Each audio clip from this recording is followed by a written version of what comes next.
here now on the difference in the American political reaction to this attack versus New Zealand, for instance, is conservative commentator and documentarian Dinesh D'Souza. Dinesh, thank you so much for joining us here. You've looked at this issue, the difference between the two, both terrorist attacks, but treated very differently. Yes, the Sri Lanka attack, the attack on multiple churches with now hundreds of victims, was an attack in which you have Christians as the targets or the victims and radical Muslims as the perpetrators. And this sort of attack of radical Muslims against Christians has been occurring all over the world. We've seen it in the Middle East.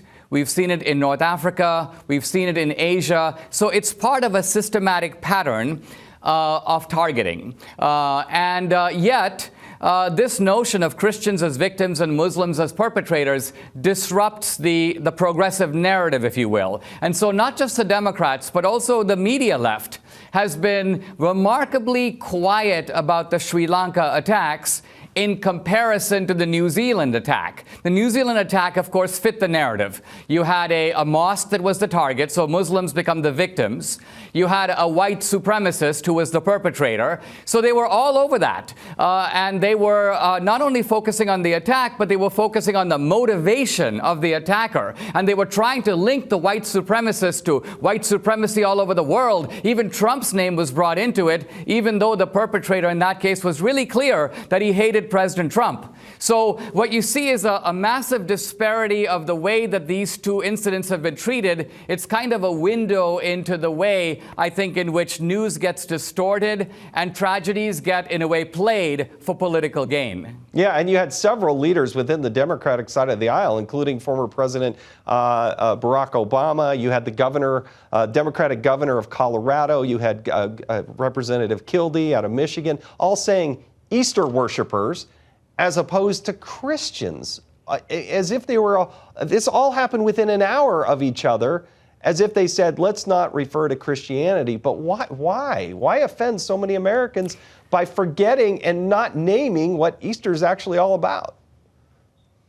Well, I think if you acknowledge that there is this systematic persecution and targeting, terrorist targeting of Christians, then that goes against, if you will, the left-wing narrative. The left-wing narrative is that, in this country at least, Christians are the bad guys, and the poor Muslims are the victims of terrorist targeting.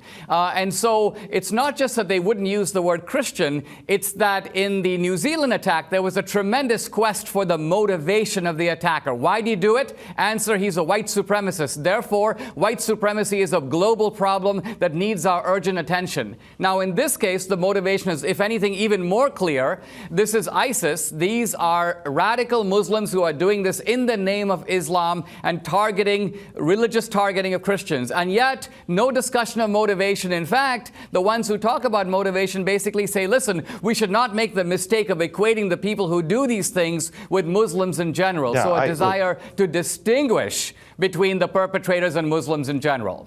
Dinesh, thank you for your expertise. I mean, you would think we could be united on calling it out exactly what it is and being against terrorism every single time, no matter what. But when it happens against Christians, call them Christians. Dinesh, thank you.